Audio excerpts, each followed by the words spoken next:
Hey, y'all, you freaks and geeks out there in podcast land. It's Wednesday, July the 26th, and you know what that means. You got yourself a brand new smoke-filled and jam-packed episode of the Doctor's Orders podcast with the 512 Foot Doctor. The podcast where I meet with some of those creative and influential people that I know to share stories from the ride of life. As always, I'm your host, the 512 Foot Doctor, coming at you live and direct from the one and only studio of Life or Death. If you're a returning freak or geek, thank you very much for checking back into our regularly scheduled appointment. And if you're new here, tuning in for the first time, welcome to the Freaks and Geeks family. Freaks and Geeks, our guest on today's podcast is a Texas-based musician with Colorado roots. Dubbed the queen of Denim disco, she has been playing her way around Texas and can be seen many nights a week across the Central Texas area and then some. She has a new album coming out soon titled Not in Love, and she just released the first single on the album titled Let's Get Married. Make sure you take a listen to that, Freaks and Geeks, and put your hands together and welcome to the podcast our buddy, Ruby Dice. Ruby, thank you so much for being here today. How are you doing? I'm doing great, man. Cool, Thanks for having me. Yeah, for sure. I just listened to your other interview you did a minute ago, and it was really cool. You did a lot of like live performance during there? Yeah, over at Coach's. Cool. Yes. Yeah. I've seen that. It was in Wimberley, right? Yep. Yeah, I haven't been to Wimberley a lot, but I definitely saw that like studio. It's pretty cool. Very modern, you know? Yeah. Little like glass box in the middle of their little shopping area. Oh yeah, it's a little fishbowl. Yeah, it's pretty cool. I dig it. Very interesting. I didn't know that was out there.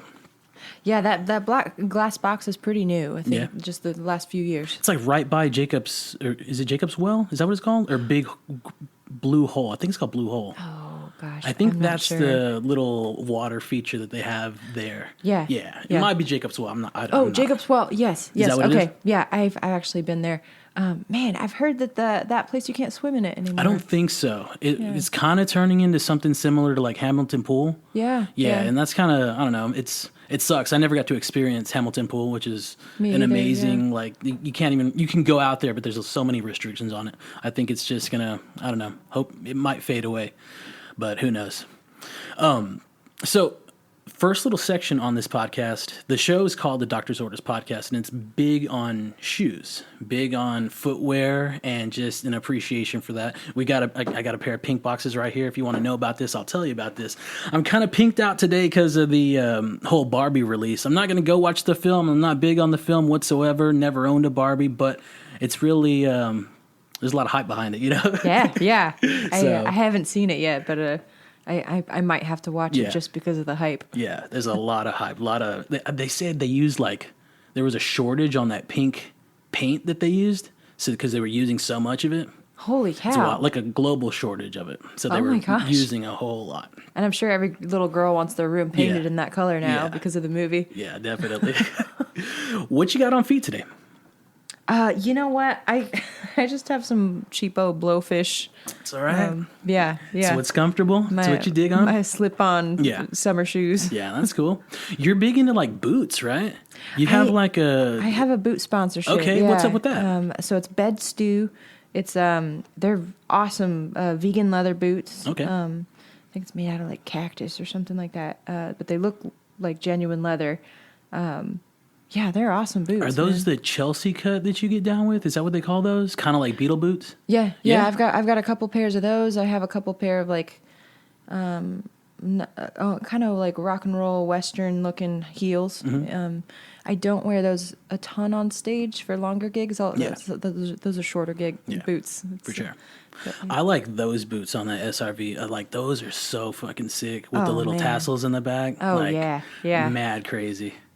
Any fit that he would rock is so awesome, but I digress. What shoes do you usually wear throughout your day? What's something you normally throw on? I wear a lot of I wear a lot of running shoes. Okay. I'm a runner, so I kind of nerd out on like Vibram sole mixed with a.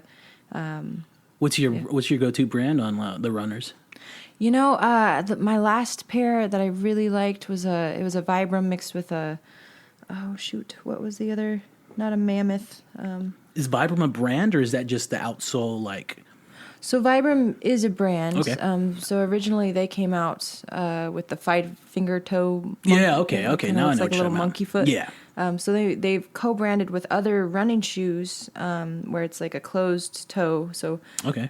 just when you're running, like I'll tend to catch a toe and I don't want to break something. Yeah, so for sure. I like having a closed toe, but it gives you like basically like a rubber moccasin. So it's almost like running barefoot. Okay. But you're not dealing with the thorns of Texas Yeah. getting into your feet. Yeah. So I dig on running shoes. I'm a big New Balance guy. Yeah. Big Brooks and Asics. I've seen these Hokas a lot. They look really beefy, but I'm kind of interested in them. I don't know. We'll see what's up. Do you know the Hoka brand I'm talking about? No. No. I'm pretty sure that's what it's called. Hoka.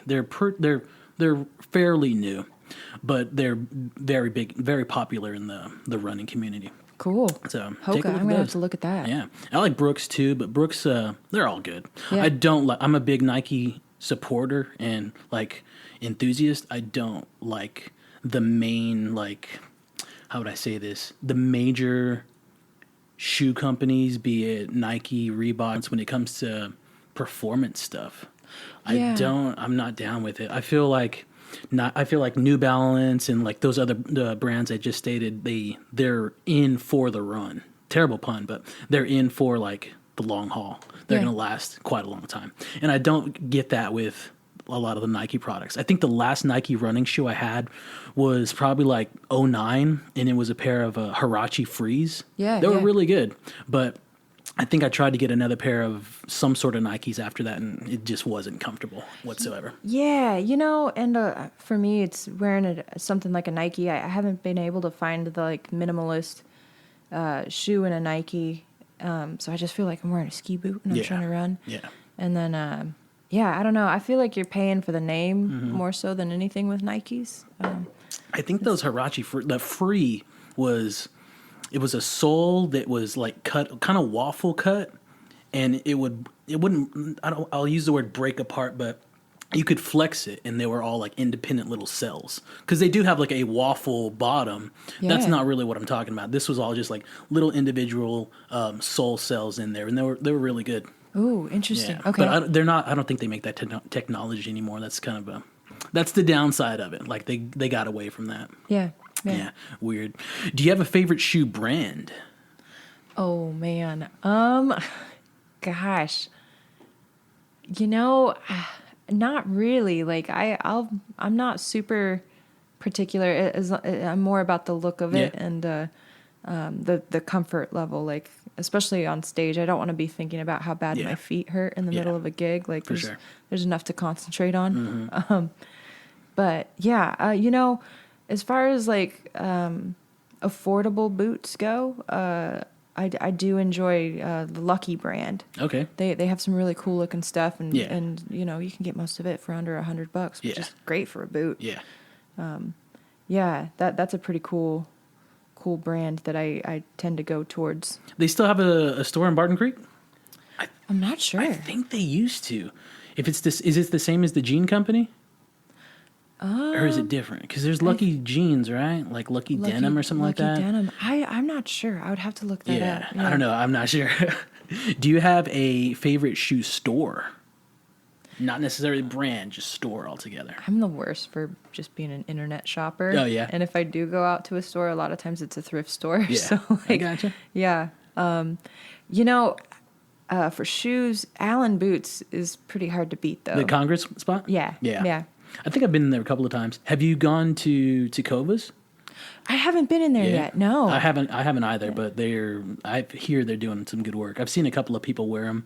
They make some like soft sole boots as well that are kind of nice, almost like almost biker-esque, but not to the full degree of it. But yeah, they got soft sole options, and then they got your like leather sole options, which is pretty cool. Cool. And I think they're like, I don't want to say they're all custom, but they definitely tailor to you as soon as you walk in there, from what I hear. Yeah. Yeah. That's awesome. But yeah, that Allen Boots is iconic on Congress. That's been there forever. Yeah. Yeah.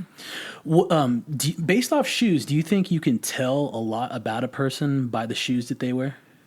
Oh, absolutely. Yeah. What do you think you can tell about a person? I know it's funny you mentioned that. I know a lot of musicians that have holes in their boots. Uh-huh. I don't know, you can tell if they by the way it's worn, if what side of their foot they tend to walk on, and like Yeah. I'm a big running nerd, so like I focus on form Yeah. a lot, and yeah, you can tell if somebody walks inward by the way their shoes get worn. And, yeah. Yeah, I think you can. Yeah. I think you can. That's cool. Do you have a favorite, last little shoe question, do you have a favorite pair of shoes? Favorite pair of shoes? It can be currently, or it can be just your entire life, a shoe you remember, or current. So whatever. You know, my little brother made me a pair of custom Chucks once, and it was like the first time I used Ruby Dice as a name. He was teasing me because I got this giant brick of red dice as like my first debit card purchase. Oh, yeah? And he was like, "Oh, you're Ruby Dice now," and he got like Ruby Dice on the heel. That's and, cool. Yeah, so that was probably my favorite pair. Those are long gone now. Long I gone. wore them out, but Yeah. That's cool, man. That your brother would come through and like make you something like that. Yeah. I dig that. I dig that. yeah. Let's get into your background. Where are you from? I'm from Gunnison, Colorado. Okay. All right. What was it like growing up there? Very slow moving. Yeah. It's tiny. It is a small town, and the closest shopping mall is like 2 to 3 hours away. So I've never been to Colorado. Where what like sector of the state? Is it more north, south, east? Southwest. Okay. Southwest. Okay. So closer to little like California area, Nevada Yeah. area. Okay, that's Yeah. cool. Yeah, it's the way the bird flies. It's just south of Aspen, so you can hike Okay. to Aspen in about 8 hours. All right. That's cool. Yeah, What was it like growing up there? it was great. You know, it's definitely sheltered in some ways, but not in other ways. It's out there in the hills. Yeah. So I was explaining like going to school, like our field trips and stuff, explaining it to my friends that aren't from super rural areas, and I was like, yeah, in school they would like teach us like survival, like if you get lost, like what to do, and Yeah. like how to find your way back, what you can drink, what you can't drink, what you can eat, and a lot of like teaching you how to live with the land, where I don't think a lot of people got that kind of experience. I also grew up in a hardware store. My dad was a preacher and slung hammers and Okay. bags of feed and Yeah. all that stuff. So yeah, a lot of my summers I spent loading people's trucks up with mulch and feed and All right. you name it. So That's cool. yeah, Back to the schooling. What was the name of the high school you went to? Gunnison High School. Gunnison High School. What was the mascot there? We were the Cowboys. Okay. All right. Did you do any like sports or anything like that? I did, yeah. Not a ton in high school. I was really getting into music in high school, and I had a pretty gnarly ski accident, so I had to get a surgery done, and Okay. kind of limited my sports abilities Yeah, during I that gotcha. time. I did do a lot of rock climbing in high school. Finish up my school early. And Was there like a team? A climbing team? no? No? Oh, it's just for kinda- recreation? Just for I got you. recreation. I yeah. got you. Yeah. That's cool. So, your parents, you said your father was a preacher and also like owned a general store. What about your mom? She worked at the general store. Okay. The whole family did. All So, right. What's your mom and dad's name? Mike and Becky. Mike and Becky. All right. Shout out to them. That's cool. Yeah. Siblings. What you got there? Brothers, sisters? I have a sister in Houston, and then 2 brothers. Okay. So I'm a middle kid. Are the brothers still in Colorado? Yep. Both Okay, of them. cool, Yeah. cool. Talked about so hobbies growing up outside of the musical realm, because you were originally like a flute player, right? I was. Yeah. Okay. Yeah. What outside of like the music realm, what were some of your hobbies? Gosh, I did a lot of stuff. For a while I was making jewelry, and like I'd pay for all my Christmas presents by selling jewelry for other people's Christmas presents. Like on like a farmer's market type thing? No, just people would hit me up Oh, for yeah? it. Like, That's cool. yeah, I kind of got a little bit of a name going for myself at one point with that. I don't do that anymore. I don't have the patience for it anymore. It's a lot of sitting and very meticulous work. I like your little bracelet there. That reminds me of the. you. Is that a Thunderbird? It is, yeah. Yeah, I feel like the production team. This is I'm not a callbacker. It's just definitely like a deep cut. The production team that made Hey Arnold often like they would use a logo similar to that. I just remember seeing that, a very similar logo to that at the end of the show. I'm gonna have to watch an episode. And I feel like they even used that in the movie.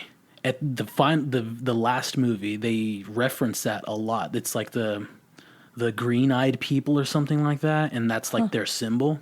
Yeah. Even deeper cut. So Yeah. But yeah, that's you'll find a Firebird or a Thunderbird, right? Thunderbird. Yeah. You'll find that symbol at the end of like every show, whatever production company it was, I forget. But yeah, that's cool. I'm gonna have to look that up. That'd be interesting to know, like who those people were, like their background. Yeah, because like in the movie, when they pull that like logo, the final movie, it's like an ancient civilization that they go. Were you a fan of that show at all? I did watch it and all. Okay, Yeah. cool. Yeah. Like, so I don't want to spoil it. Damn. Like, I won't spoil it. But the end of the movie, like they use that civilization, and throughout the entire series they never do it, but in the final movie they do, which is it's a huge nod to the production company, but it's something that you don't really like expect, I guess. It's pretty good. You should watch that movie if you haven't seen it. I haven't seen that movie. Yeah, No. because there's the movie that they made in theaters, which was a little oobots, but there's also the Netflix movie they made, like I want to say during pandemic. No And way. it's a closer for the entire thing. It closes well. Okay, I'm definitely gonna have to watch that. It's good. It's very good. Do you remember your first car? Yes. What'd you got? It was a Chevy Malibu. Okay, cool. Yeah. What color was it? It was gray. Gray. Yeah. All right. The last guy had a El Camino. Oh, that's cool. Yeah. That's way cool. Yeah, but that's cool. A little Chevy Malibu. I dig it. What about your first job? What was your first job? I grew up and working for the my store? parents, so yeah, I can't remember a time that I haven't had a job. Oh yeah, that's cool. That's the security right there. Yeah. What was the name of the store? It was a True Value. True Value. But it was like a Callahan's? Yeah, Something like yeah, that? Darnell hardware, but we had True Value over instead. of Oh, like, okay. Yeah. I got you. I Yeah. got you. Are you binge watching any shows currently? Yeah, I've been What you got? I've been binge watching this show called Insecure. Insecure. What's that on? Netflix. Netflix. I haven't seen that. It's pretty good. Yeah? It's pretty good. That's cool. Yeah. What's like the premise of it? It's just like a story about this group of people's lives, it's a lot of like love and romance and also heartbreak and Yeah. all the things that go with life. Yeah. But- That's cool. I have to Yeah. check that out. Yeah, it's pretty good. The writing's good. Oh, yeah? Yeah. Is it a Netflix like production? Or is it like I haven't- like something they ported in? Or a Netflix I think it original? was an HBO show Okay. actually, but it's on Netflix now. That's cool. Yeah, I'm big on HBO. I'm a big HBO guy. Oh, they have some great stuff. Yeah. Yeah. I think I never got on The Wire, so I'm going through that now. Yeah. Yeah. My ex loved to watch The Wire. Yeah. Yeah. I've just I never gave it a shot. I just this summer I did binge Boardwalk Empire. Oh That my one's gosh. pretty cool. You get down That with is that? solid. Yeah, Yeah, I love that one. I haven't seen the whole thing. I've seen like episodes here and there of just Yeah. like friends and people watching Yeah. it. But yeah, that is a solid show. Yeah, I dig it. It took me a while. Like I started it a long time ago, and I would make it like 2 seasons in, and then stop, and then Yeah. try. But this, I was like, I'm gonna sit down and we're gonna watch it all because I got time. But I'm trying to do that with The Wire, so we'll see. Hopefully, I can get that to conclude and make it through that. So Yeah, that's cool. yeah. What was the last movie you saw? Oh, Theaters or stream? Doesn't matter. streaming. Yeah, probably streaming. Gosh, I'm so bad about like making it through a whole movie. Yeah, me too. I put it on at night and I fall asleep to it Yeah. typically. The last one that's like at the top of my head was Willy's Wonderland. Willy's Wonderland. I don't know what is that? It's like wonderfully terrible. I love Oh, it. yeah? It's I've seen it 3 times actually. I make friends watch it with me because it's so ridiculous. It's a Nick Cage movie. Okay. He doesn't have one line in the entire movie. What? But he's still the main character. That's wild. It's basically like a haunted Chuck E. Cheese that he's like murdering his way through. It's Willy's wonderful. Wonderland. All right. Yeah. I'll it's- check that out. it's- And Cage is like the main He's the main- antagonist? Yeah. Okay. Yeah. I'll check that out. Because that whole like Creepy Chuck E. Cheese is just an area of horror. They're making a Five Nights at Freddy's movie. I never played that game, but they are making it, so that's pretty cool. Dang, I'm gonna have to watch that. Yeah, I don't know when that's going to come out, but did you watch that short called The Hug on Hulu? No. It's very what was that other company? Freddy's Fast Bear? Or no. What was that other pizza company that wasn't Chuck E. Cheese? It had a bear. Pizza Time, pizza. The Freaks and Geeks are going to get on me for this one. I forget what it is, but there was like a rival to Chuck E. Cheese, and that's what they use. It's a short little horror thing, animatronic based pizza, like Chuck E. Cheese little place based. I think it was Showbiz Pizza was the other, like the rival to Chuck E. Cheese. But yeah, that's a short on Hulu, and it's right up that alley of the same little children's pizza place and some stuff going down there. I've actually never been to a children's pizza place. Never a Chuck E. Cheese? No. Yeah? No, there wasn't any where I grew up. Oh, okay. By the time I moved, I wasn't going to Chuck E. Cheese. Yeah, I remember going as a kid like a couple of times, but yeah, that phases out for sure. But I don't know. I don't know what the rise in popularity has been. I guess it's just the fear factor that we can make creepy stuff with this setting. It's supposed to be a bright and like happy area for just place for kids and families and whatnot, and some creepy stuff is going to go down there. Yeah. It's a wild little setting. Oh, you know what's a really good horror movie? I think it's called Red Hood. I might be wrong on this. So they made a Superman movie, but they took the idea that like, what if he was evil? Okay. When he came, it's so good. It's a little gory. Yeah. Definitely like a horror Superman. Yeah. Which is solid. That's wild. So, What's that on Netflix or something? I'm not sure. It's been a minute since I've streamed that one. I'll check that out. See what's up with that. Yeah. Damn, I was gonna say something. Oh, are you a Nicolas Cage fan? I am. Yeah. Did you see Mandy? Yes. I my God. I haven't seen that, but I hear that's like really good. Dude, for it's sure on the gore, but it's so good. It's so good. Yeah. It's one of those where like, I don't know if they had to like animate parts of it because it was so gory where it's just like, oh yeah, we can't show this on TV. Yeah. But, no, it's solid. You got to watch it. Yeah, I want to give it a run through. It reminds me of Evil Dead with the whole like guy with the chainsaw arm and stuff like that. Yeah. So, yeah, it's pretty cool. Have to take a look at it. Do you collect anything?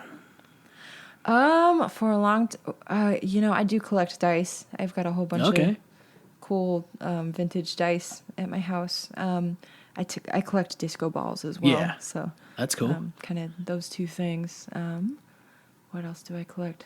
Try to collect cool turquoise jewelry and stuff. But is there a disco ball in your car?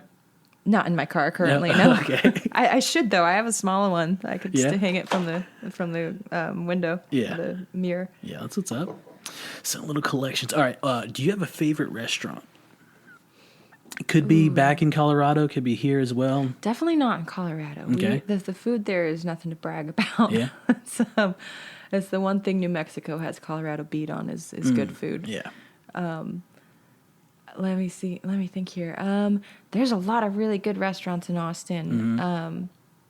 It depends on the mood. If I'm going for like Asian food, 888 is pretty solid. Shout out to them. Yeah. Those Love guys that are spot. super solid. Barbecue, Micklethwaite's on 11th Street. I have not heard of that. Dude. I have not heard that. It's just down the street from Franklin. Okay. And I would argue that it's just as good without the, like, you're still going to wait an hour for it. But what else? What else is good? As far as breakfast spots go, Phoebe's is pretty good. Phoebe's? I've never heard. What is this? What is this? I've never heard of that. It's like a little diner. Okay. Like a greasy diner, but fancy. Yeah. That's cool. But affordable prices, Yeah. which is nice. What else? Mexican food. So back, really quick, little side note. You mentioned New Mexico. Are you a green or red enchilada girl? Green. Green? Yeah. Yeah. I dig it too. Yeah. Do they chicken or beef? It depends on the day. Yeah. I could go both ways. Most of the time, chicken. Yeah.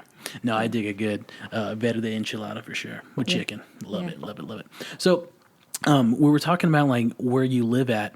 Have you been to the Avenue B store? No. Do you know what that is?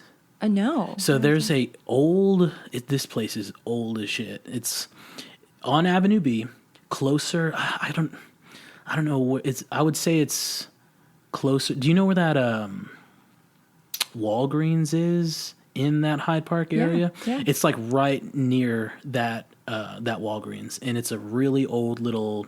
I don't want to call it a general store because it's not, but it's like, and it's not a convenience store, but I guess you could dub it that. But very very old school, like on the 40s spectrum.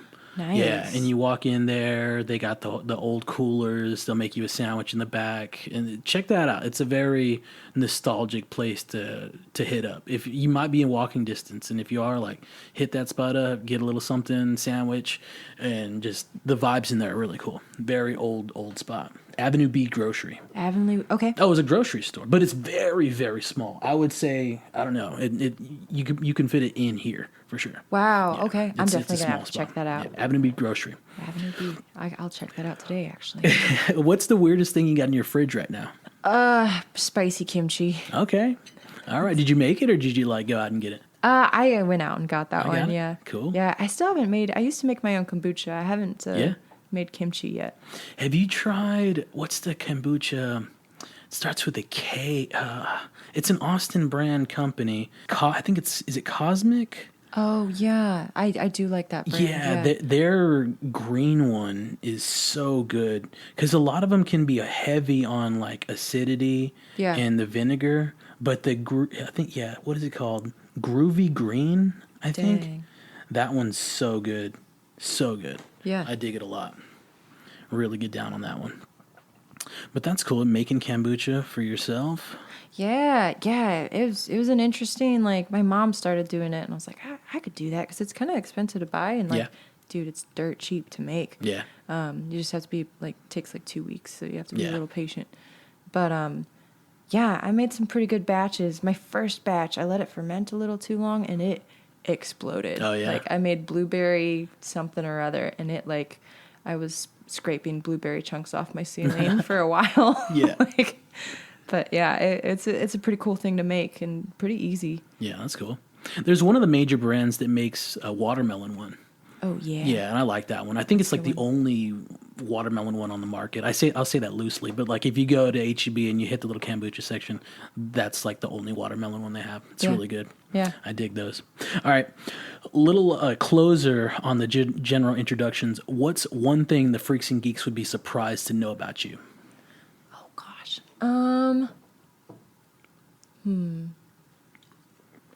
What's a weird thing about me? What's a weird thing? Plenty of weird things. I'm a weirdo.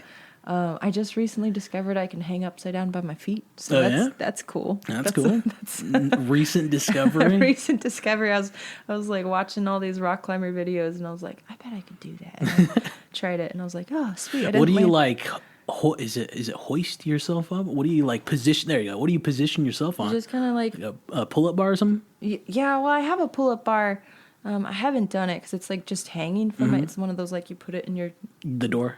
Yeah. And I don't trust it that much to hang up. Yeah. So I was actually playing on a playground with my 8-year-old niece. Okay. I was just like, let's try this. Yeah, that's cool. Yeah. Anyways. Some Batman stuff there. You're Batman.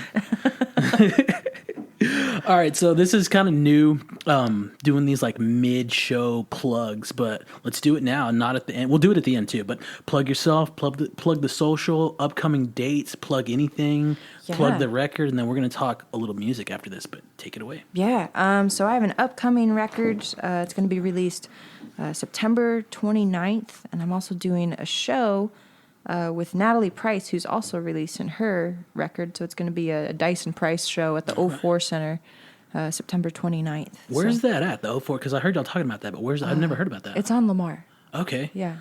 Lamar, south or north? South. Okay. Yeah. I still don't know where that's at. I'll have to check it out. Not too far from the bridge. From the 71 bridge? Cesar Chavez. Oh, okay. I got you. Okay, Yeah. okay. I see you there. Yeah, not too far from downtown.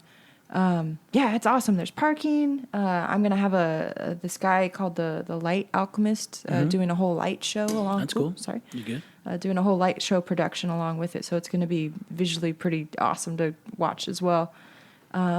Social medias go. I'm pretty much just at Ruby Dice. No underscore or anything like that. Just at Ruby Dice on everything. Have you ever not been able to get the name? No. That's cool. That's good. Yeah. It's always Original. Yeah. Anything else? Anything else? Just I guess rubydice.com. Yeah, they're pretty easy to find. Cool. Cool. All right. So music. The name Queen of Denim Disco, and I know it's you, but who is the Queen of Denim Disco? Who is the Queen of Denim Disco? What is that? Who is that? That is a complicated person. No, the Queen of Denim Disco. It's a little grit in there with some. It's very like rhinestone cowgirl. Okay. It's a dirt on your disco ball. Yeah. It's, I don't know. I try to write in a way that even if it's sad, it's upbeat. Yeah. Because there's enough sad things. We don't need to feel sad all the time. Yeah. Yeah. So, I don't know. I like to keep people moving. I like to keep the dance floor for sure. swaying and create an environment where you can talk about serious things, but also have a great time doing it. Which is always the goal. Where does your love for music and performance begin? I grew up playing. I grew up in a family band. My dad was a preacher, so we were obviously the built-in worship team. I got you. I grew up in a house full of instruments.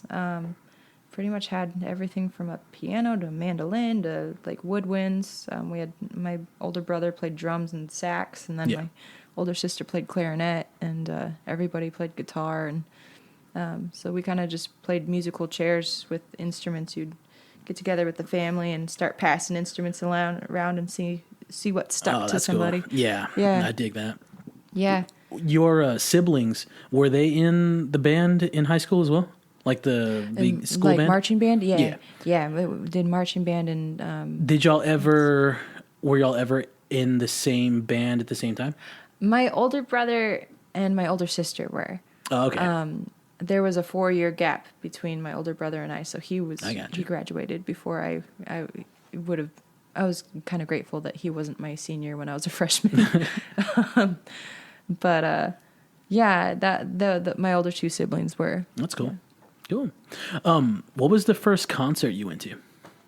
The first big concert I went to was actually when I was 21, I think, because there wasn't a whole lot of... I saw like small concerts and a lot of like singer-songwriters come through the Gunnison area. Yeah. But the first big one I went to was at Red Rocks, and it was JJ Gray and Mofro, Grace Potter, and Tedeschi Trucks. Okay. And it was a pretty awesome show. That's cool. Yeah, I don't know any of those artists, but Red Rocks is just so iconic. Never been there either, but it looks like a beautiful venue. Yeah. That's cool. Do you know the Greyhounds at all? I don't think so, no. Okay. No. They're like a local Austin band. Okay. Super fun, super funky. But they were JJ Gray's backing band at that time. Okay. So when I met him, I was like, oh my God, it's That's cool. Red Rocks. That's cool. That's what's up. My first concert was the Monkees at the Frank Irwin Center with my parents. That's cool. It's cool, but and I'm appreciative of it for sure. Not a lot of people can say that, make that claim, but yeah, it was interesting for sure. Yeah. I was in that phase, very young. I would say, I don't know, maybe 10, and I think my dad was big on the Beatles and whatnot, and also pushed that style of music. So it was cool to go out there and check that out. Yeah. Yeah. What was the most recent concert you went to? I went to one yesterday. Oh, nice. Yeah.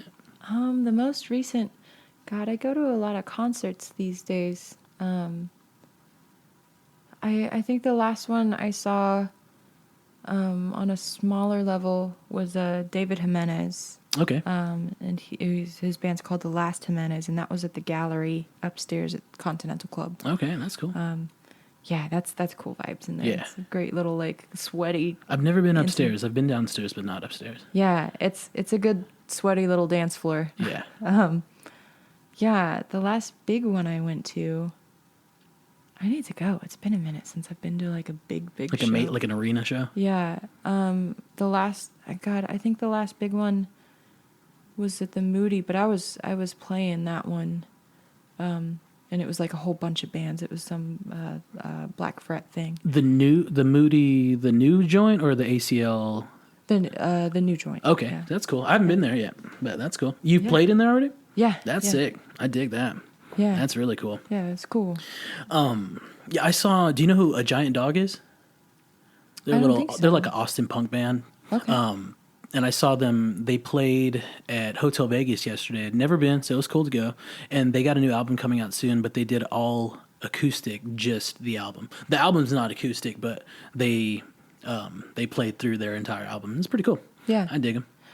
Let me make sure that the new joints, that's on Second, right? That's what the Willie Nelson statue out front. Well, no. The arena, the Moody Center, the big one. The big one, yeah. Yeah, and that's then the one I played.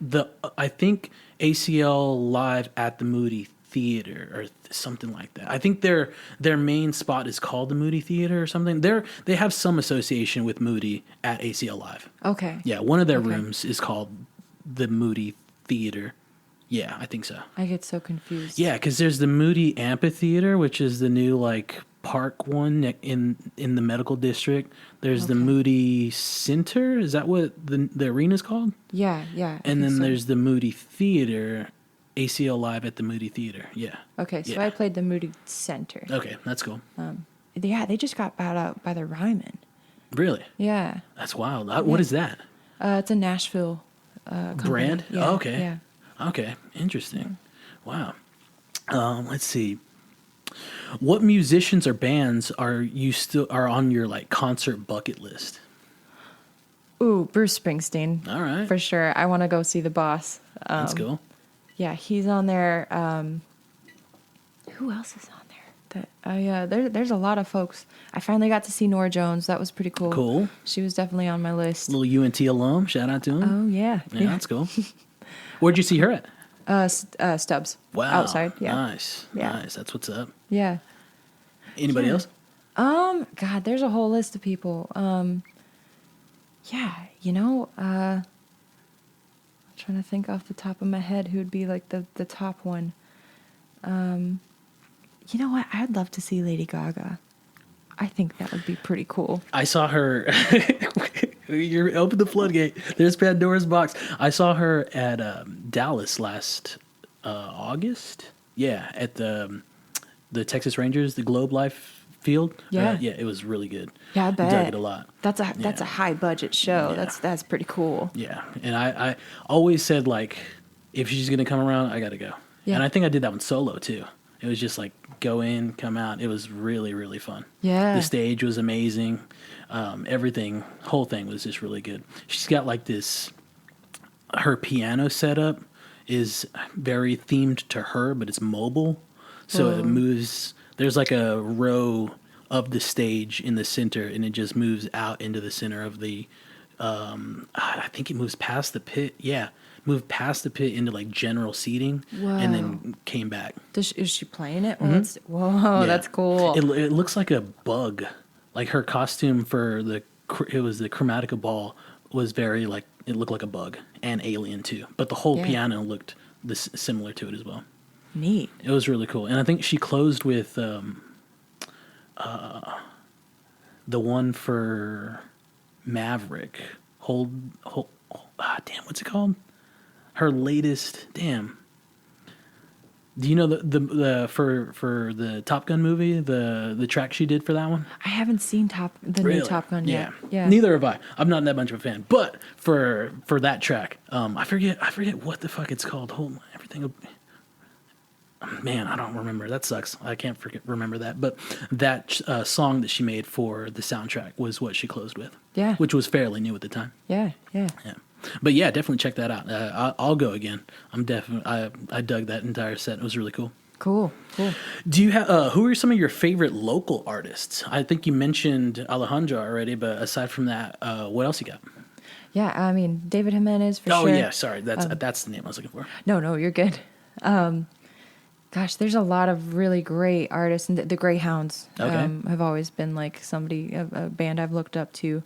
And I know a bunch of the guys from Uncle Lucius, Okay. which is they got one of their songs on Yellowstone, Really? which has been pretty That's cool. pretty cool. They just got back together, which they broke up for a minute. And, All right. yeah. Who else? There's a lot of really great bands. Do you know Black Joe Lewis? Oh, I do. Yeah. Yeah, he's like my favorite local Austin musician. Yeah. Anytime he's in Austin, I'll go see him. And Yeah. he's sick. Like Yeah. I really like his stuff. Yeah, he's great. Yeah. I've had a lot of friends that have drummed for him actually. Yeah. Yeah, he's a great dude. His bassist, his name is Bill Stevenson. Shout out to him. He's been on the podcast too. Nice. He's cool.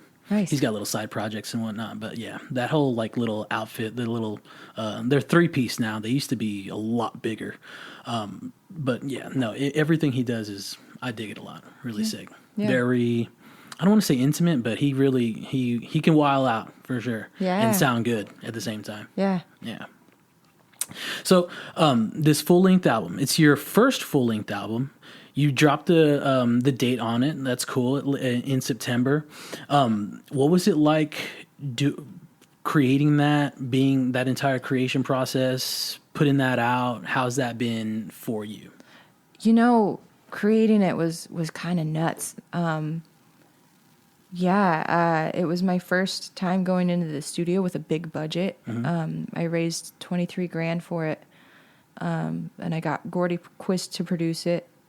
We did it at the finishing school, and I actually used Band of Heathens as a backing band, which was pretty awesome. Yeah, speaking of like bands to look up to, Band of Heathens is definitely one of them.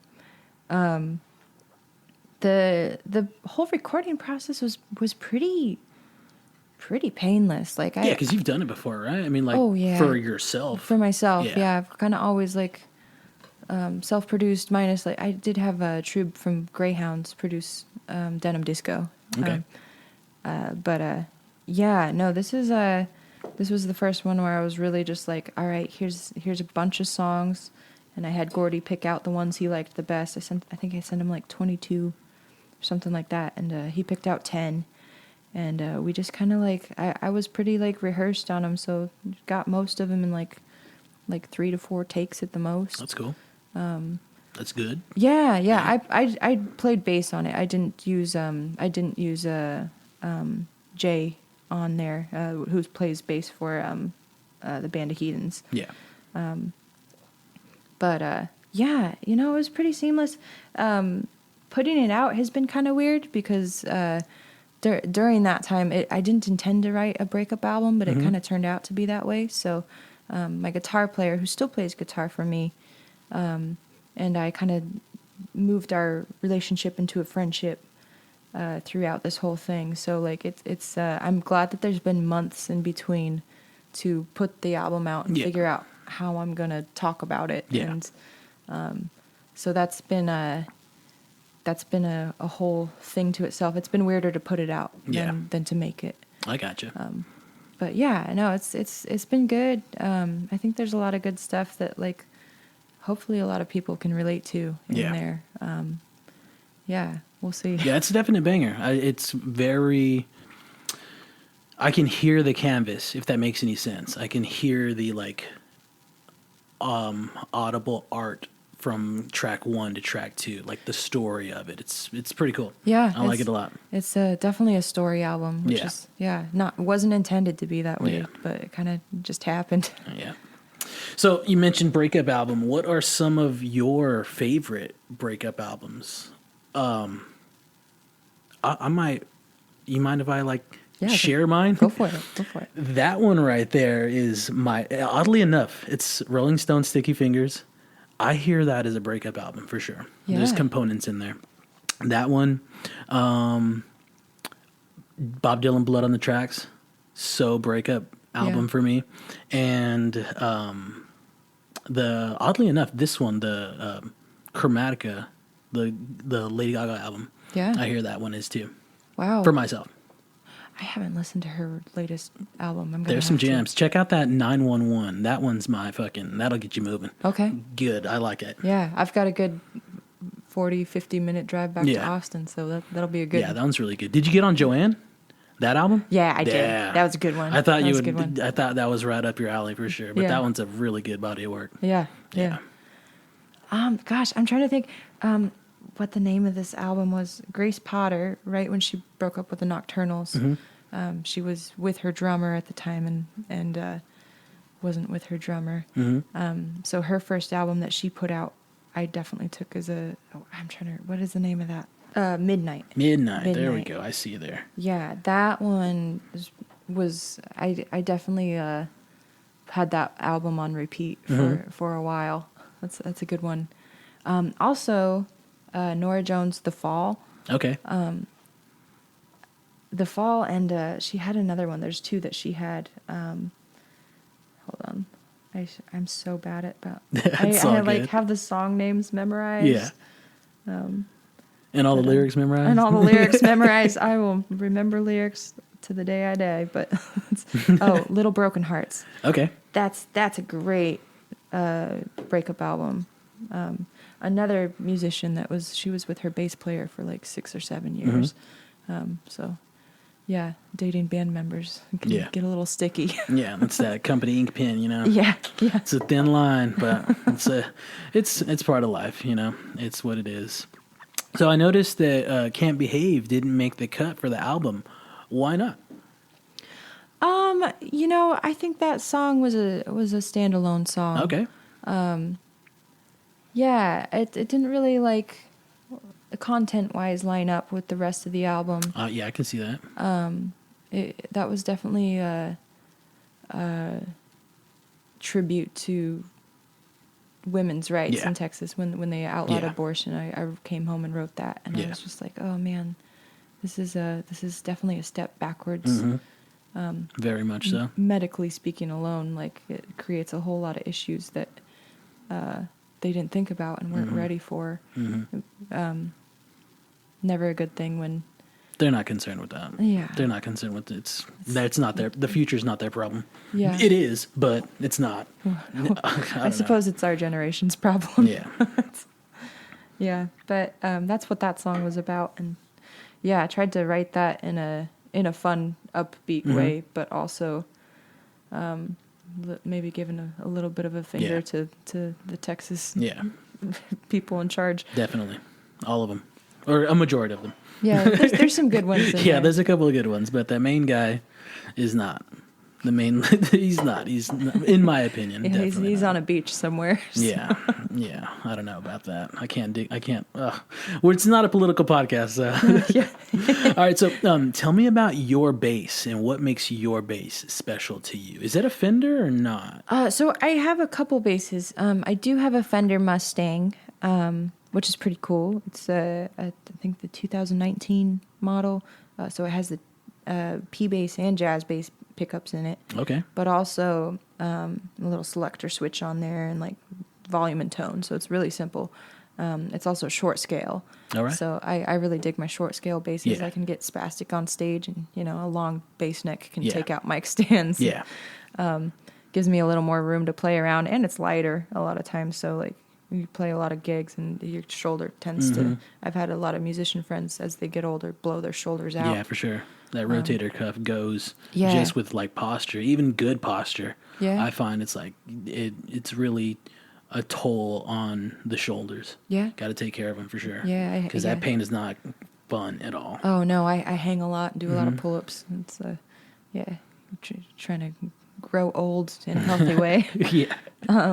But the main bass I use is a Epiphone Rumble Cat. It's the Alan Woody edition. Okay. It's pretty cool. Is that one like a cello body? Kind of, yeah. Yeah, it's semi-hollow. I have my little Pam Grier sticker on there. I just put some, what are they called? They're like little black, it's like a round wound string, but it has a nylon coating on it. Is it elixirs? Because elixirs used to do a little coating on them. No, it's not an elixir. It's Diodario. Okay. I'm trying to think what the official name for those are. But yeah, those are pretty cool. I'm not sure how I like those yet. The sustain is a little different with those strings on there. Yeah. I was using like semi-round wound strings on there for a while. But yeah, no, it's a cool bass. It's punchy when you need it to be. But also it can have like a stand-up vibe to it at times. Okay. Which is cool. I like that really like warm acoustic sound to my basses. Yeah. You should check out, on a little side note, Bird Law out of Houston, Texas. A buddy of mine's a bassist on that band, and they're pretty cool. Bird Law. I've heard of them before. Yeah. They do a lot of stuff in the Houston area, and even like a little on the like Louisiana border and whatnot. Cool. Yeah. So Close enough. Cool. That makes sense. Question on the modern Fender basses, what's that like plastic block that's below the D string? It's like often like at an angle. I'm not a bass player, so I don't know like what it is. And maybe you might know, but it's like on the pick guard. It's it's probably like I think it's just like a rest for your fingers. Yeah. Like okay. Your thumb I figured that's what it would have been, but I didn't have a clue. Yeah. Yeah. No, it's a lot of basses, or they'll have a little plastic block for your thumb to rest on above. So sometimes if you're a thumb picker, they'll have one that you can rest your fingers on, and then for the pluckers. Oh, okay. I got you there. So I think that's just an add-on in a lot of cases. Yeah, that's cool. So, let's see. Who are some of your, I might have already touched on this one. Who are some of your musical inspirations? You've talked about your family. You've talked about local artists and whatnot, but do you have any others? Maybe on like the major scale? Major scale. Yeah, there's been a lot that I have like really dove into listening to, and or like your roots of music as well. Yeah. I know we've talked about Nora Jones, but she was definitely I growing up in the church, it was a lot of wasn't really allowed to listen to a lot of secular music. Yeah. So she was the first album that I bought with like my parents' approval, and it just like kind of blew my mind of like what music could actually be outside of, Hillsong. Yeah. So that's definitely been one of my biggest like people that I've looked up to. Yeah. Grace Potter. I really look up to like people like Sturgill Simpson. Okay. And Margot Price. Those two are like definitely role models that I try to, especially now, model my music after. Yeah. Who else? I mean, of course, Dolly Parton. It's like one of the most accomplished songwriters in history.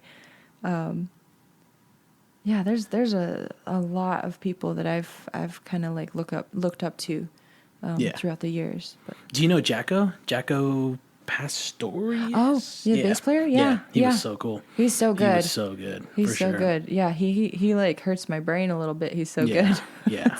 I dig him a lot. I remember coming up on him in college, and it was just amazing. Like, dude, you're doing that? Yeah. Like, that's wild. Yeah. Him and Lemmy. Lemmy's just on out of respect. You have to. Yeah. He's great. He's great. So, regarding like your music, I'm a huge fan of Yellow T-Shirt. I personally like to play it.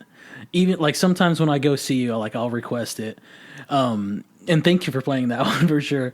And True Love's Overrated is one of my, when you were like going through the draft phase of it, I really dug like the tone on that. And even I don't know if can I share that it's on in the future? Like Yeah. So when I hearing it on the album, it's like, that's sick. It's definitely got a different tone.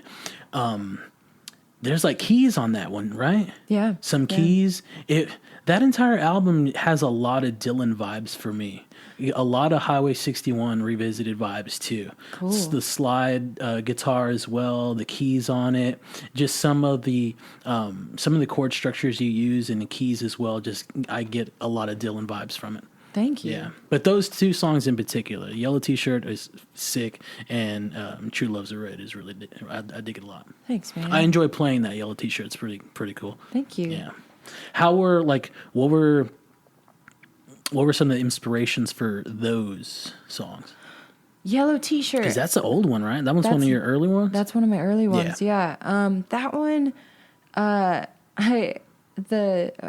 now ex, I had helped him move before we were ever dating. We were really good friends before we ever dated. And it was like laundry day. You know, when you move in, like you're just like finding whatever happens to be clean. Yeah. And it was like, that shirt was so small on him. It was like 3 sizes too small. And I was laughing because every time he would like lift something up, it would just be like a belly shirt on him. And it made me laugh so hard. So I was like, I have to write a song about that. Melodically, that one's really good. And the turnaround, I like the turnaround on it. It's good too. Thank you so much, man. Yeah. Yeah, that's a fun one. I dig it. So, who's on your music and or bassist Mount Rushmore? Oh, shoot. You know, can they be dead? Same? Yeah. Is that Yeah, for sure. That's a very weird way to ask that. Can they be dead? James Jamerson is my favorite bass player. That guy is. I don't know him. What getup was he with? Oh, everything. Yeah. Everything back in the day. He played a lot of like Stevie Wonder stuff too. Okay. Yeah, definitely. Like they called him the claw hammer. Okay. Yeah. Everything with one finger Yeah. on. Yeah, pretty crazy. Who else? It's Carol K on the Wrecking Crew. Okay, that name sounds familiar. Yeah. Yeah. Yeah, she's still around. Just to be able to come up with iconic bass lines day after day after day is pretty incredible. Like she did Boots Were Made for Walking. Okay. And like lot of songs. Yeah, a lot of major songs. A lot of like Pet Sounds from Brian Wilson. That's her playing bass on that stuff. Right. A lot of the Beach Boys stuff actually. Really? Yeah, the Wrecking Crew was like the band you went to make your stuff. Okay. Yeah, pretty neat. So she's definitely like up there for like. Yeah. Oh my gosh! Like. Yeah. If only. Yeah. Musically speaking, Dean Dillon, probably, which is an unknown. But you know his songs. He wrote like a lot of George Strait stuff. All right. He wrote Tennessee Whiskey. Okay. He's actually a friend of mine that I've known since I was a kid. Yeah, he's as far as songwriters go, like that's probably somebody that I see that I'm like, oh my gosh, like if I could like get my career to that level at some point, that would be major. Regarding huge. Tennessee Whiskey, have you heard Etta James' I'd Rather Go Blind? Yes. Such a great jam. Oh, very similar, but very similar, yeah. Yeah, I like that one. That's one of my favorites too. Yeah, you know, the original version didn't sound like that at all. Yeah. That was Stapleton making it a soul song. Yeah.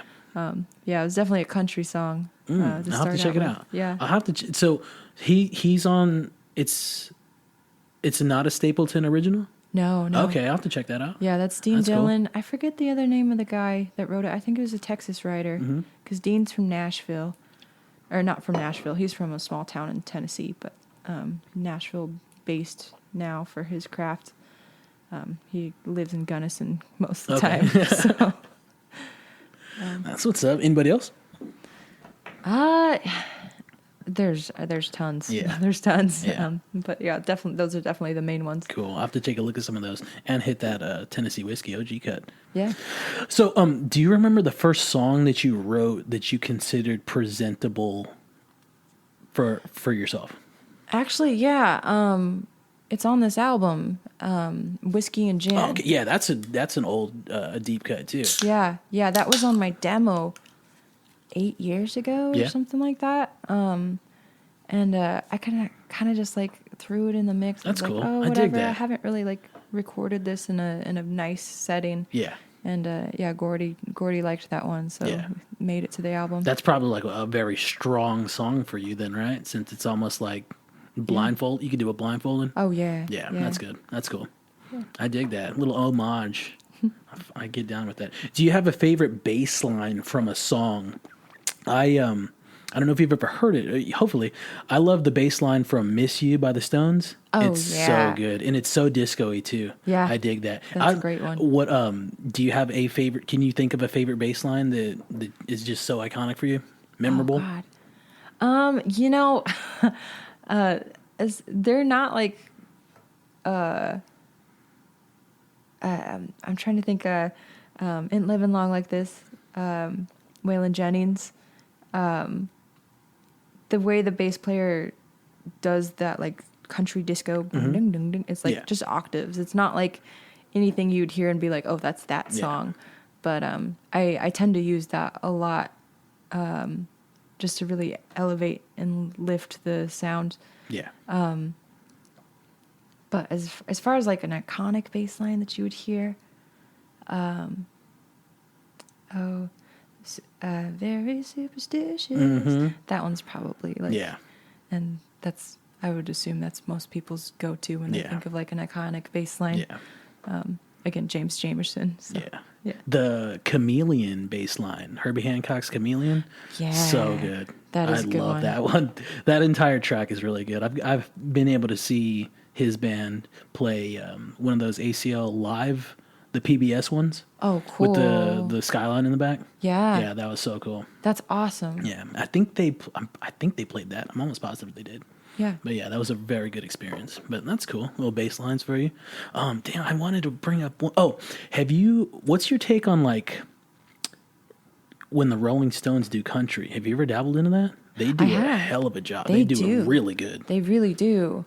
There's like a Girl with the Faraway Eyes. You got Wild Horses. I know there's multiple more than that, but they really kill country when they do it. Yeah. I would almost argue that they're almost a better country band than they are a rock and roll band. I dig it. They're great at both. But. Yeah. No, I'm a huge Stones fan. So, let's see. Do you have a dream venue to play at that you haven't done yet? Oh, Red Rocks. Yeah, I thought so. That'd be cool. Yeah. Yeah. I just want to go just to the park and check it out. It's awesome. Yeah. My buddies Shane Smith and the Saints just sold it out. Wow, pretty that's awesome. good. That's a big one to sell out. I think it's like 9,000 seats or something like that. That's crazy. Yeah, they love them some Shane Smith in Colorado. Yeah. So, artists, dead or alive, you wish you could collab with? That's a good one. I mean, again, Norah Jones, huge fan. If I was gonna like take a top pick of somebody like throughout the decades that I've like kind of stuck with as a favorite artist, like that would be one for sure. Could come up with a good blues song or something. Yeah. I've been pretty lucky with collabs around Austin with I got to write with Gordy. Pink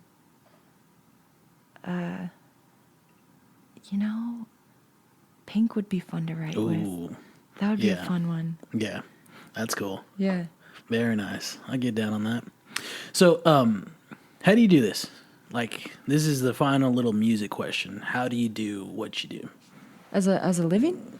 Not in that like retrospect, but no, not as a living. Just like for yourself. How do you go out and like put yourself on the line quite frequently? Yeah.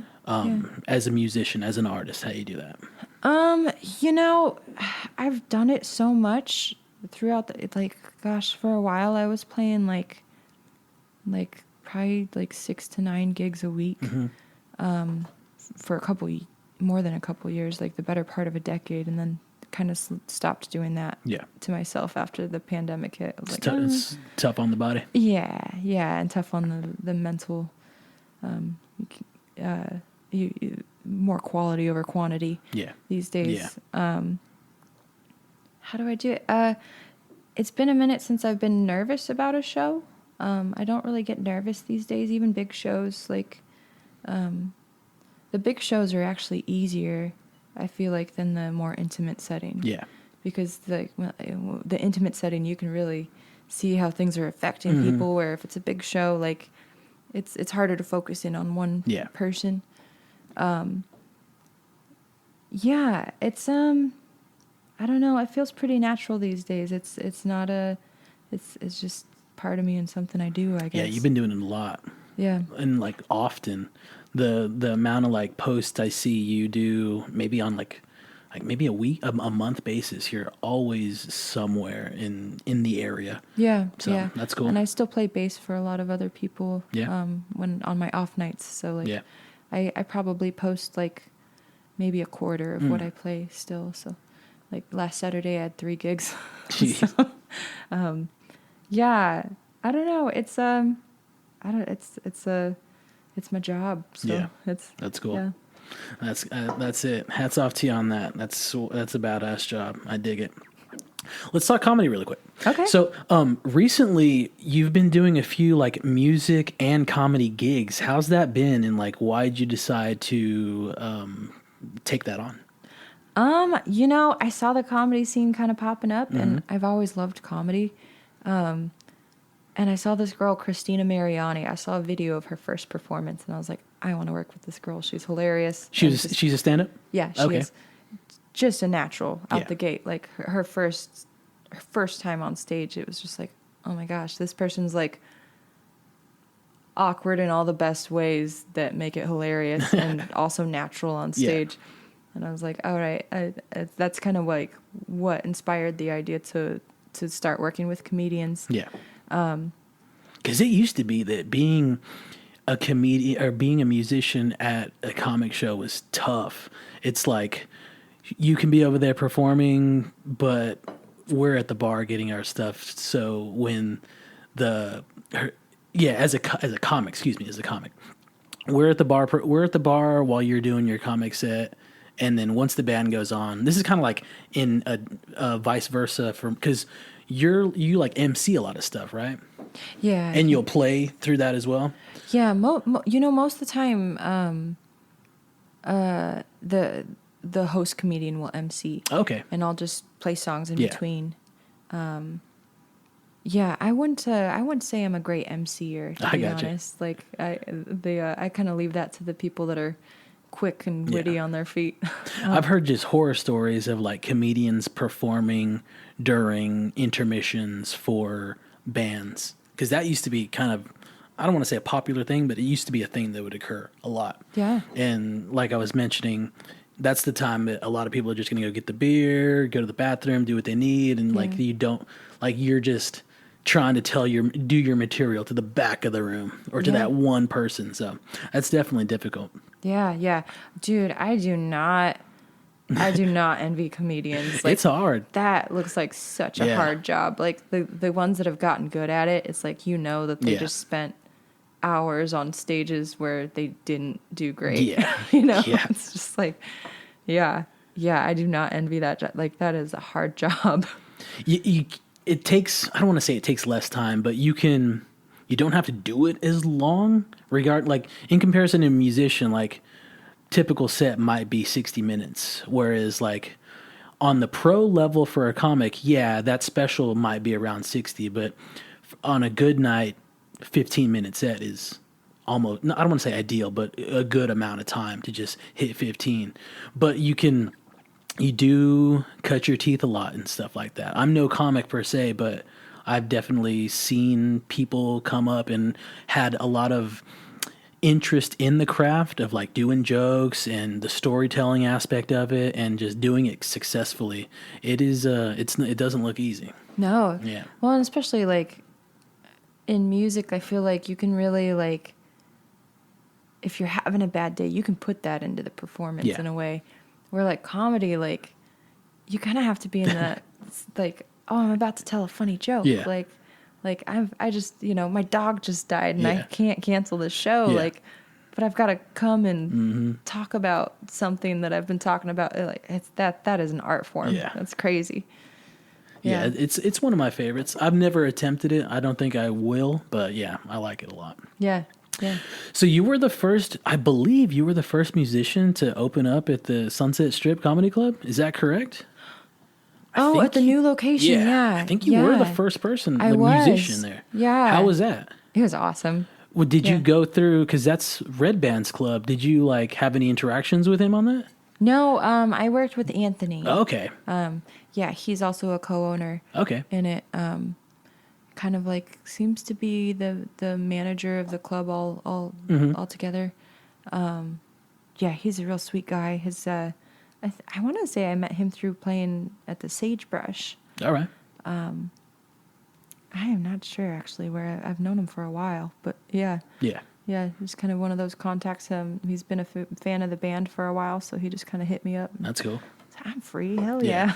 Yeah, that's awesome. Come play And that was like the opening night, right? It was supposed to be the opening night, Okay. and their fire marshal ended up canceling, so like they didn't get approved to open. Yeah. So that show, we were like a week into the opening night. I gotcha. Yeah. That's cool. I dig that, man. That's a huge opportunity, especially for like that new club. So that's cool that you got to get down on that. I like that. Do you see yourself going back to do anything like that again? I think so. Yeah. At the moment, just with the release show coming up for the album, I'm gonna put all my eggs into that basket for a couple months, and then once that is done, I'll probably hit the comedy thing pretty hard again. Get the bands. That's a different thing playing 10-second song. I mean 5 to 10-second songs in between comedians going up and down. It's a different beast to tackle. So a little more hashing out on that end. Yeah. Who are some of your favorite comedians? Oh, Tom Segura. Okay. Have you seen his new special? No, on I Netflix? haven't yet. I've seen clips, and I'm like, oh, I can't watch the clips. I like Tom. Tom's good. Yeah, he's great. Tom Segura, Eliza Schlesinger. I know the name. I might have heard some material. I'm not sure. Yeah, she's pretty funny. Tig Notaro, I really like her. I don't know her. Yeah, she's really dry. Okay. Definitely a dry sense of humor. Who else? God, so many. Do you know Eleanor Kerrigan? No. She runs with Andrew Dice Clay. Okay. Yeah, check her out. She's really good. Yeah, totally. Oh, who's the? God, I'm so bad at like pulling out names out of hats. He's been in town a whole bunch lately. Kind of redneck. I'm not gonna remember it until. We're not talking Ron White, are we? No. Uncle Laser? Oh, Ron White's great though. Yeah, for I sure. do love him. Maybe Uncle Laser? No, he's a younger guy with like a mullet. It might be Uncle Laser. Very curly mullet? No. No? Okay. No. Oh gosh, what's his name? Hold on. It's all good. I've got him up here. My friend Christina actually just did a run opening up for him. Oh, yeah? Let me look it up here. Uncle Laser's pretty good. You should check him out. I don't think I've seen him. Yeah, I need to. He's got his little redneck, like, trashy aspect to him, but he's good. I love me some redneck comedy. It comes with the territory, I guess. Here he is. Okay. Theo Von. Oh, yeah. Fuck yeah. Theo, for sure. Yeah. Yeah, Theo's great. He was a MTV guy. He used to be on Road Rules. No way. Yeah. You should go back and watch some of his Road Rules clips. They're I've never so seen like Road Rules. babyface Theo Von, like culture shock for him to be dropped into like an MTV production like that. Everybody around him is from like bigger cities, and then you just get Theo Von from Louisiana, and it's just like oftentimes the other members don't know how to react to him because he's just so Theo. Yeah. But yeah, Theo Von's great. I dig him a lot. Are you a Tony Hinchcliffe fan? I am, yeah. He's He's a wild card. I like it. I dig him. I've had a couple of run-ins with Tony, and he's really good. I like his stuff a lot. Yeah. One of his sets specials was called what was it? One Shot. It's not out anymore. It sucks because it's not out anymore. But it was on Netflix, and it was called Tony Hinchcliffe's One Shot. It was shot at the Ice House in California, in L.A., and it was no cuts, just him from the curtain to him closing the set all in one shot, one take. Really good. I wish I could come find it, but it's not accessible anymore. But it was really impressive for him to record something like that. Yeah. Yeah. Very wild. Do you know who Matt Rife is? Yeah. What's your take on him? I haven't listened to his comedy yet. He's been popping up a lot. Yeah, he has. But for me, it's a no-go for me because he's more of I see him as a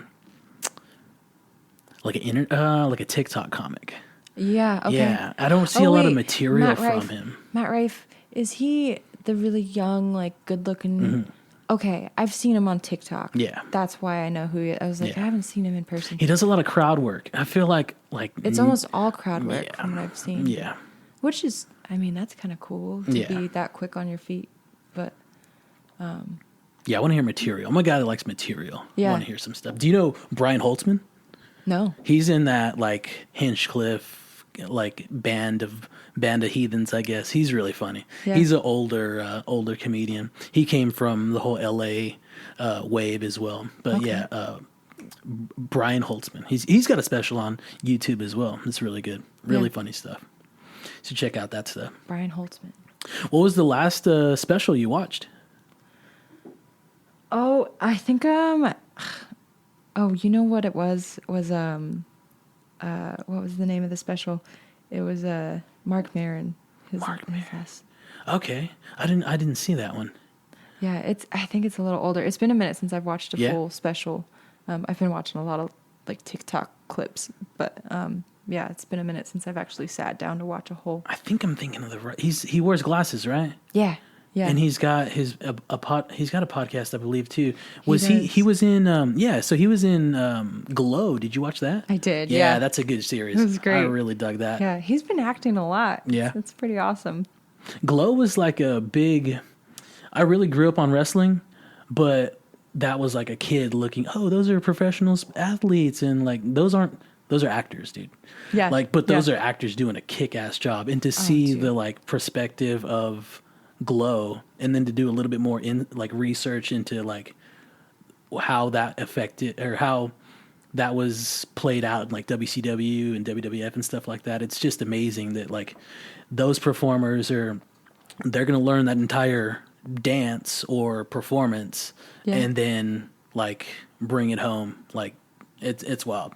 I dig it. It's definitely performance acting. Mm-hmm. It's pretty incredible what they jumping through the ropes that and not busting their ass when they do sometimes. For sure. It's and then the promos they would cut is just all off the cuff type stuff. I loved Randy Savage's promos that he would cut, and Dusty Rhodes, The American Dream, his promos, The Rock, Stone Cold's. Oh yeah, it was those are so sick. Were you a Nature Boy fan? Yeah, for sure. I dug the Nature Boy Ric Flair. He was good. Yeah. Was wrestling part of your household? No, definitely not. I definitely got into watching clips of it as I got older though, because it's impressive what they do. It's crazy, but also it's absolutely ridiculous. So I got into it after I watched ZZ Top do something with one of the WWE. Oh yeah. And I was just like, what is this? It's definitely scaled back and gotten a little bit more appropriate. But for a long time there in the 90s, WWF and WCW, ECW, they were really pushing the envelope. Oh yeah. Yeah, big productions, but it's cool. It was a good cornerstone of my childhood. Yeah. Yeah. Not a bad one to have. No, I liked it a lot. Are you a South Park fan? Oddly enough, I've watched, you can't help but watch episodes of South Park if you hang around people. Yeah.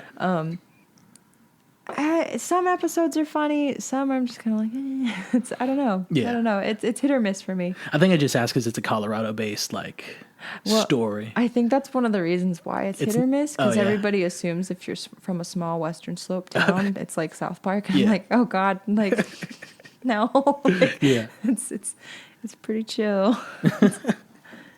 They talk about Casa Bonita a lot. You ever been there? I have not been to Yeah. Casa Bonita. I had never heard of it. There's nothing like that on I guess, is there one in South Park? South Park is a tiny, tiny town. There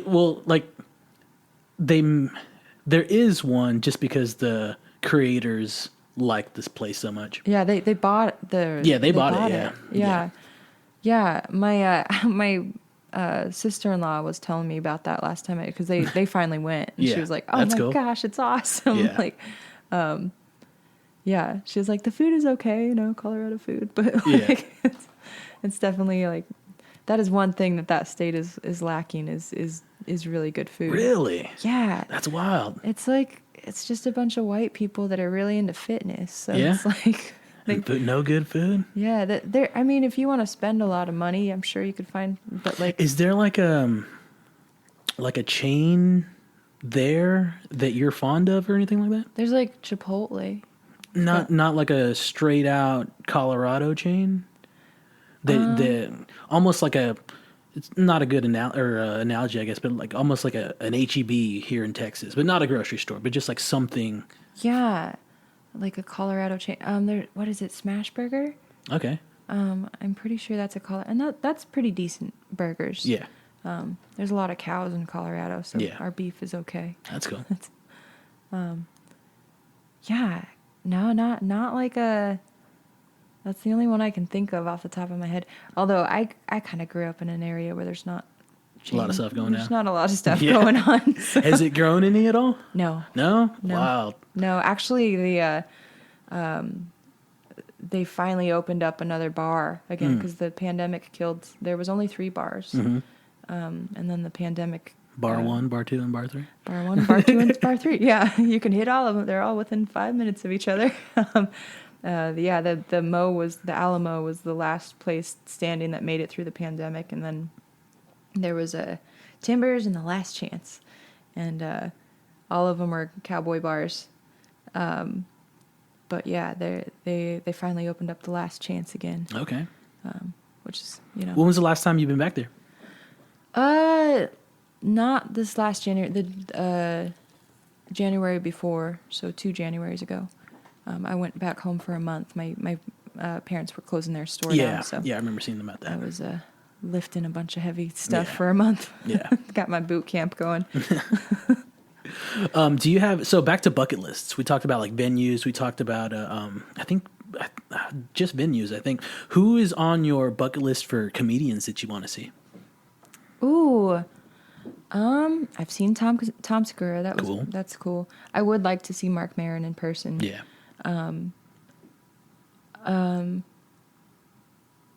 I don't know if I would want to see Joe Rogan. I love his podcast. I love some of his episodes of his podcast. He can get a little out there sometimes, but His comedy's good. I've seen him a couple of times. yeah, I don't know if it's my favorite style of comedy. Yeah. But yeah, great interviewer. I would like to see Eliza Schlesinger Yeah. in person. I haven't seen her yet. Who else? Are you an Andrew Dice Clay fan? Yes. Yeah. Yeah, he would be great to see. Yeah, he came to Mothership. I think he's coming in August again, but I wasn't Ooh. able to get the tickets for it. But yeah, I really want to see him because he didn't do.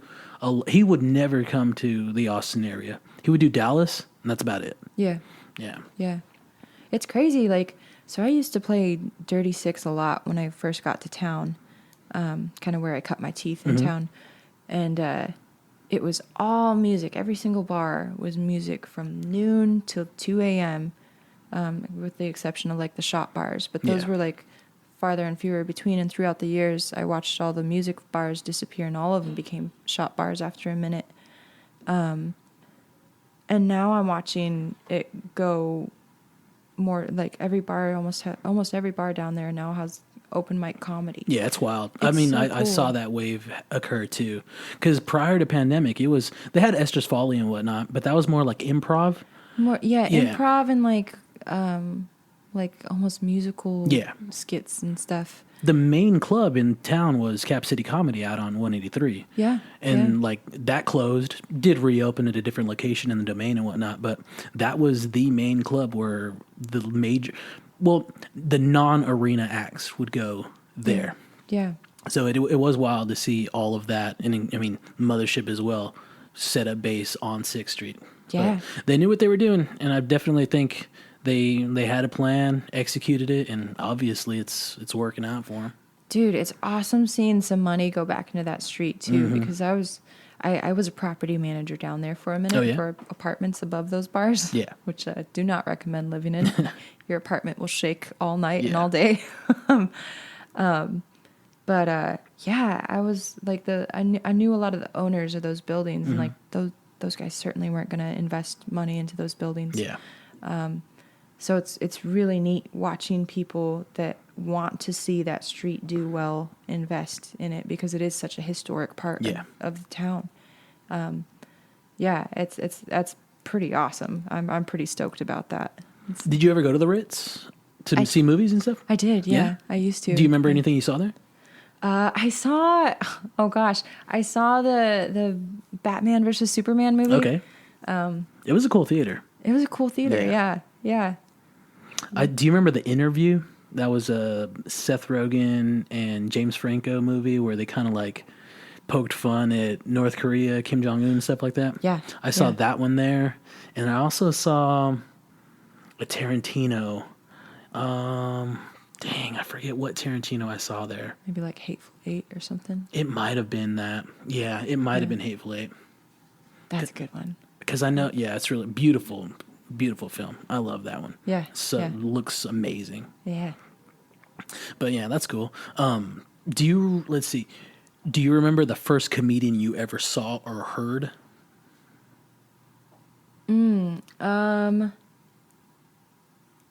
Shoot. Like back in my time, CDs were big, the whole like comic album. Yeah. And I remember like my first take on was Paul Rodriguez. Oh. Yeah. Okay. Yeah. And then George Lopez after that. George Lopez. Yeah, that's probably up there with one of the first. I know. I mean, this is gonna sound cheesy, but I think the first one that I saw would be Jay.